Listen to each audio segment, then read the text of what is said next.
Quelle est la responsabilité des hommes dans le changement climatique? Il y a toujours eu des changements climatiques naturellement aux différents temps géologiques sur la planète Terre, mais aujourd'hui la machine s'emballe et c'est du fait des humains.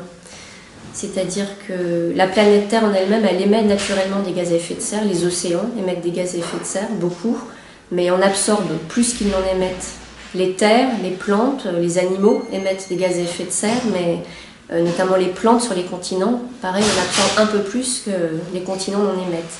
Et puis il reste l'homme, qui en émet, mais qui n'absorbe pas ses propres gaz à effet de serre. Et voilà, il y a ce petit surplus qui n'est pas absorbé. Et ce petit surplus, parce qu'à l'échelle, si on comparait les quantités émises par les océans, par les terres, etc., la part humaine est toute petite, mais elle suffit pour dérégler la machine climatique.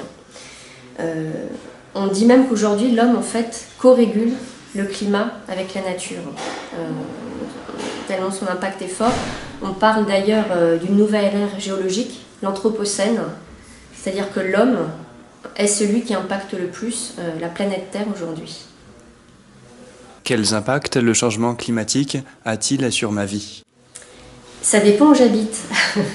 Évidemment, toutes les parties du globe terrestre ne sont pas logées à la même enseigne, et donc selon le pays, selon l'altitude, selon que j'habite au bord de la mer ou pas, je ne suis pas impactée de la même façon. Aujourd'hui, ce sont souvent les pays les plus pauvres qui sont déjà le plus impactés. Dans les pays les plus pauvres, la population se concentre majoritairement sur les côtes. Et tout le monde a entendu parler du lent mais sûrement accroissement du niveau de la mer. Donc ces populations vont être impactées en premier. Sinon aujourd'hui, moi, dans un pays européen, je suis peu impactée en général. On commence à voir les prémices de changement dans le climat, des étés de plus en plus souvent, de plus en plus chauds, des hivers de plus en plus souvent, de plus en plus pluvieux, notamment dans le nord de l'Europe, et donc peut-être plus d'inondations. Mais au-delà de moi, c'est surtout mes enfants qui risquent d'être impactés. À la maison ou au bureau, quelle conduite adopter pour remédier au changement climatique? Tout ce qui peut contribuer à réduire les consommations d'énergie participe à la lutte contre le changement climatique.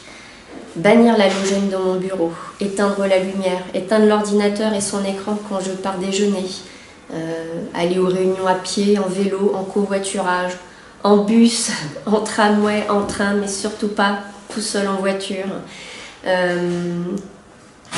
Consommer moins d'eau, on ne fait pas forcément le rapprochement, mais produire de l'eau, ça consomme de l'énergie. Moins je consomme d'eau, moins je consomme d'énergie indirectement. Produire moins de déchets, ça veut dire moins consommer de papier, par exemple au bureau. Moins je produis de déchets, moins je consomme d'énergie. Ne surtout pas regarder des films en cachette en streaming au bureau. Le streaming est très très très énergivore. Il vaut mieux regarder des films en DVD si on le fait en cachette au bureau. Voilà, tout ce qui concourt à réduire les consommations d'énergie participe à la lutte.